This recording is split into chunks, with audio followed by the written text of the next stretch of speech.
Hello, ഇന്നൊരു അടിപൊളി ഡ്രിങ്കിൻ്റെ റെസിപ്പിയാണ്. അപ്പോൾ അതിന് വേണ്ടിയിട്ട് ഞാനൊരു ഗ്ലാസ് എടുത്തിട്ടുണ്ട്. ഇനി അതിലേക്ക് ലൈം കട്ട് ചെയ്തത് ഇട്ട് കൊടുക്കുകയാണ്. ഇനി വേണ്ടത് കുറച്ച് പുതിനയിലേൻ്റെ ലീവ്സ് ആണ് കേട്ടോ. അപ്പോൾ അത് ഇട്ട് കൊടുക്കുകയാണ്.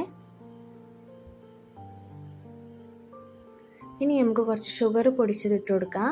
അത് നമ്മുടെ മധുരത്തിന് ആവശ്യത്തിന് ഇട്ട് കൊടുക്കാം കേട്ടോ. അത് എത്രയാണോ നമ്മുടെ മധുരം അതിനനുസരിച്ച് ഇട്ട് കൊടുക്കുക. ഇനി ഇത് നന്നായിട്ട് ഒന്ന് മിക്സ് ചെയ്തെടുക്കണം. നന്നായിട്ട് ഒന്ന് മിക്സ് ചെയ്യുക. നല്ലപോലെ ഒന്ന് മിക്സ് ചെയ്ത് കൊടുക്കുക കേട്ടോ. ഇനി ഇത് മിക്സ് ചെയ്തിട്ട് ഇനി അതിലേക്ക് നമുക്ക് സ്പ്രൈറ്റ് എടുത്ത് ഒഴിക്കുകയാണ് കേട്ടോ. സ്പ്രൈറ്റ് ഒഴിച്ച് കൊടുക്കാം.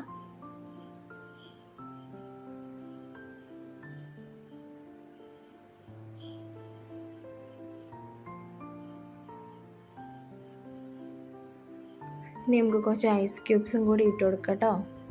നല്ല റീഫ്രഷിങ് ഡ്രിങ്കാണ്. എല്ലാവരും ട്രൈ ചെയ്ത് നോക്കുക. നല്ല അടിപൊളി മൊജിറ്റോ റെസിപ്പിയാണ്. ഈസിയാണ് ഉണ്ടാക്കാനും. അപ്പോൾ എല്ലാവരും ഒന്ന് ട്രൈ ചെയ്ത് നോക്കുക. Okay, by.